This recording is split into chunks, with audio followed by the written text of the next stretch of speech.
Welcome to Classical Kids Storytime from American Public Media. I'm Valerie with our version of Hansel and Gretel.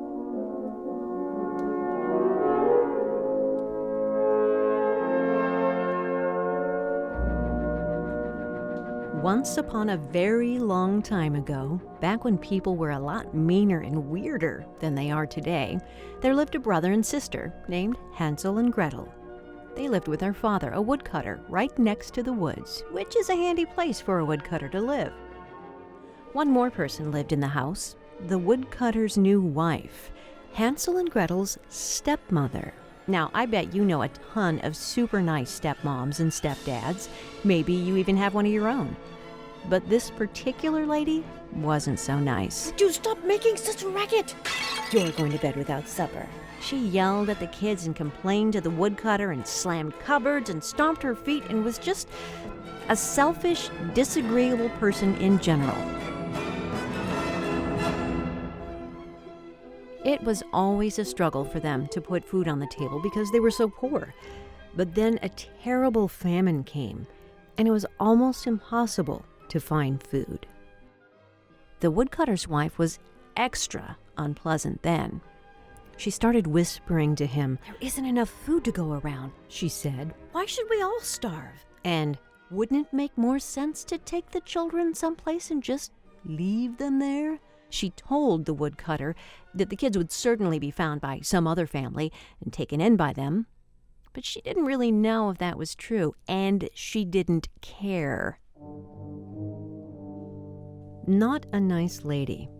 "Take them into the woods, miles from here, so far away they'll never find their way home," she said.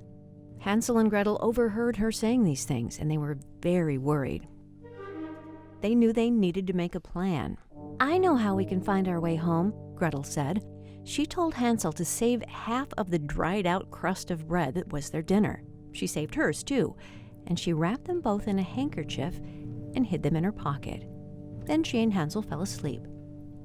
Meanwhile, the woodcutter's wife badgered him all night long. Finally, he thought to himself, "I love my children too much to see them starve. Leaving them for somebody else to find and take care of might be the kindest thing I can do." So, early the next morning, he led Hansel and Gretel deep into the forest, a very windy path. As they walked along, every few feet, Gretel sneakily broke off a little bit of bread and dropped it onto the forest floor, creating a path they'd be able to follow right back home. After hours of walking, they were very tired, and the woodcutter said they should stop and rest for a while. So he leaned against a tree and pulled his hat over his eyes, while Hansel and Gretel curled up on the ground and fell asleep. When the children woke up, the sun had gone down, and the woodcutter was nowhere to be seen.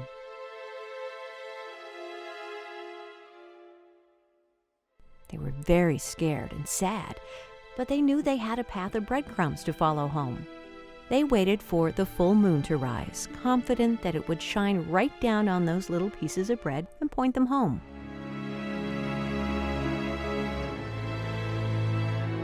But they were horrified to see that all the breadcrumbs were gone. Each and every one had been eaten right up by the hungry birds of the forest.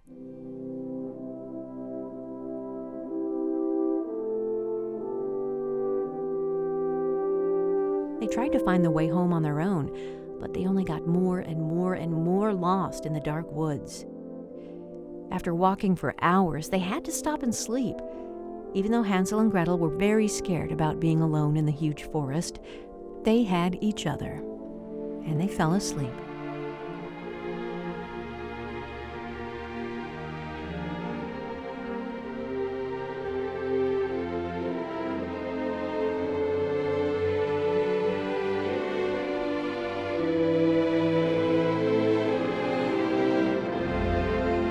They woke as the sun came up, still terribly lost, no closer to finding their way home, still very tired, and so hungry.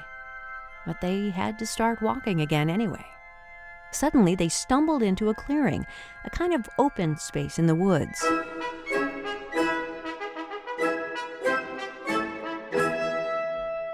The sun was streaming in and sparkling on a bright, delightfully strange little house. They ran to the house and were about to knock on the door when Hansel said, Whoa, Gretel! Look, it's made of cookies. The house is made of cookies. I know, said Gretel with her mouth full. And frosting. It's true. Crisp gingerbread cookie walls were held together with buttercream frosting. The stained glass candy sugar windows were framed with peppermint sticks. The bushes were actually gumdrops, and the stones in the garden of lollipops were marshmallows. Oh, and the door? An entire bar of chocolate. Hansel ate several more pieces of house, while Gretel marshmallow bounced through the lollipop garden with a mouthful of gumdrops. This is the best day ever, said Gretel with her mouthful again. Absolutely, said Hansel enthusiastically. Let's live here always.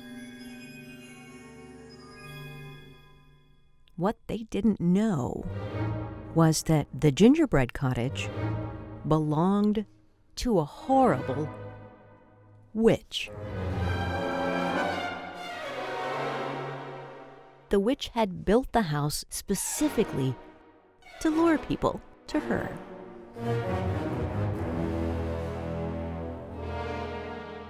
Hansel was just about to karate kick the chocolate bar door into pieces when it swung open. And a very, very old woman, like 1,000 years old, came creaking out of the house, leaning on a big candy cane. Both Hansel and Gretel shrieked with fright. The witch put on her gentlest voice, which, to be honest, was still super unpleasant, and said, "Oh dear, why are you poor children all alone in the dark forest? Come into my house. Stay here with me." Now, the thing you should know about this old witch was that she couldn't hear very well, and her eyesight was even worse. But she had a great sense of smell. She hadn't heard the children ripping up her house and eating it. She hadn't seen them through the windows destroying her lollipop garden. She had smelled them. What do little kids even smell like, anyway? Well, to the old witch, Dinner. they smelled like dinner. Ew. She welcomed them into her home with happy thoughts of Hansel and Gretel soup. Again, ew. But as she led them in, she could feel how skinny they were. Remember, they hadn't had enough to eat pretty much their whole lives. She knew she needed to feed them well for a while. Let them get nice and healthy first.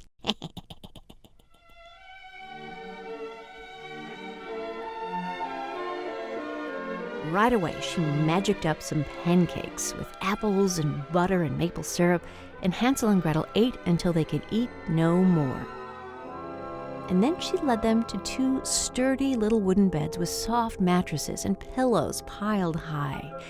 They sunk into the beds, feeling very cozy and so delightfully full in their tummies. Pretty soon, they were fast asleep.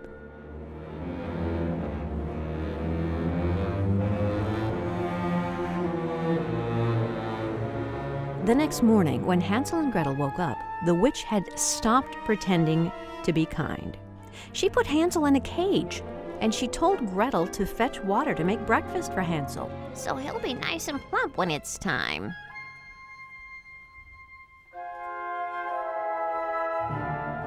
Every morning, the witch told Hansel to stick out his fingers so she could feel if he was gaining any weight. Remember, though, that she was virtually blind. Hansel had saved a chicken bone, and he stuck that through the bars of the cage instead, so the witch thought he was as skinny as ever. Very frustrating for the old witch. Weeks and weeks go by this way. Finally, the witch loses patience, and she says, Today is the day. Gretel, go get some water and start boiling it in that pot. She pointed to a giant cauldron the size of a bathtub. Gretel did as she was told, trying not to cry as she made dozens of trips from the well to the house, from the well to the house. The whole time she was trying as hard as she could to think of a way to get Hansel and herself out of this horrible mess. The witch began tapping her foot, impatient for the water to come to a boil. And then she got a crafty, evil look in her eye, and she asked Gretel to climb up on a little stool. Check to see if it's hot enough yet.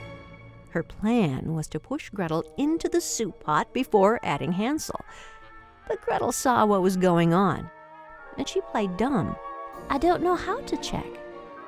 And the witch said, Oh, for goodness sake, you rotten child. Get out of the way. I can do it myself. When she climbed up on the stool, Gretel gave her a big push right into the water. And she began to shriek. The water, you see, was not hot enough to cook anything. But witches can't bear water. In fact, it made this old witch melt right away. Gretel ran to unlock Hansel's cage, and they did a happy little dance.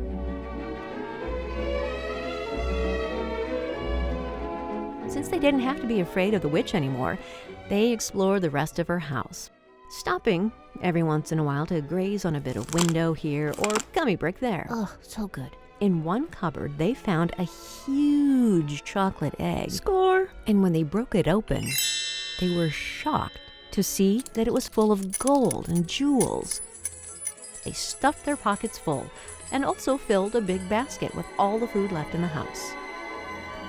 As they ran out the door back into the woods, they suddenly remembered they didn't know the way home. But before they could even start to worry about that, they heard a chirp and a cheep and a whistle. Remember the birds who'd eaten the breadcrumbs Gretel threw on the path? Those birds all came back the next day, and every day after that, hoping to find another feast. So Hansel and Gretel just followed a trail of singing birds all the way home.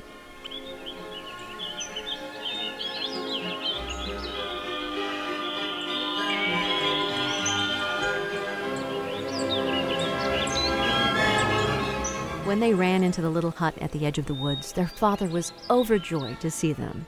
He said through happy tears that he had finally told that wife to go away. They'd never have to worry about her again. He said they would be poor and hungry for the rest of their lives, but he didn't care as long as they had each other. Hansel and Gretel smiled and showed him the treasures they'd brought. They prepared a big picnic in the yard to celebrate, and Gretel made sure to set out plenty of bread for their bird friends.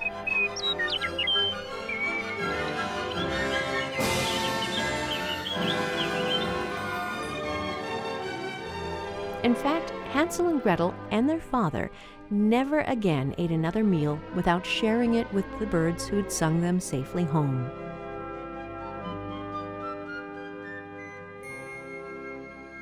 The end.